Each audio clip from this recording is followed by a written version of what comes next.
to help you get settled in on your first night. I actually worked in that office before you.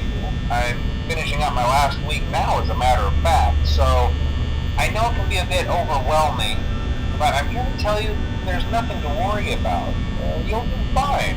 So let's just focus on getting you through your first week, okay?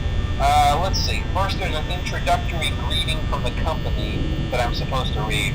It's kind of a legal thing, you know. Welcome to Freddy Fazbear's Pizza, a magical place for kids and grown-ups alike, where fantasy and fun come to life. Fazbear Entertainment is not responsible for damage to property or person. Upon discovering that damage or death has occurred, a missing person report will be filed within 90 days, or as soon as property and premises have been thoroughly cleaned and bleached and the carpets have been replaced. Blah, blah, blah. Now, that might sound bad, I know, but there's really nothing to worry about. The animatronic characters here do get a bit quirky at night, but do I blame them? No. If I were forced to sing those same stupid songs for 20 years and I never got a bath, I'd probably be a bit irritable at night too. So remember, these characters hold a special place in the hearts of children, and we need to show them a little respect, right? Okay. So just be aware, the characters do tend to wander a bit. They're left in some kind of free roaming mode at night. Something about their servos locking up if they get turned off for too long. They used to be allowed to walk around during the day too, but then there was the bite of 87. Yeah, it's amazing that the human body can live without the frontal lobe, you know?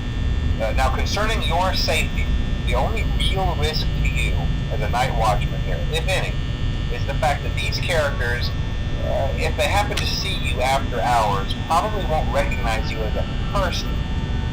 They'll most likely see you as a metal endoskeleton without its costume on.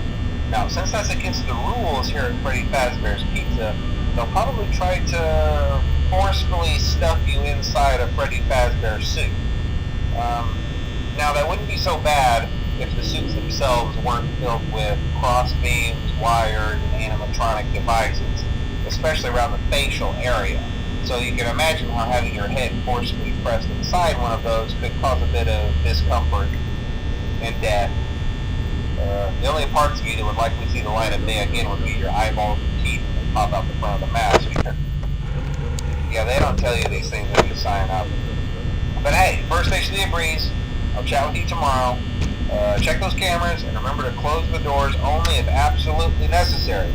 Gotta conserve power. Alright, good night.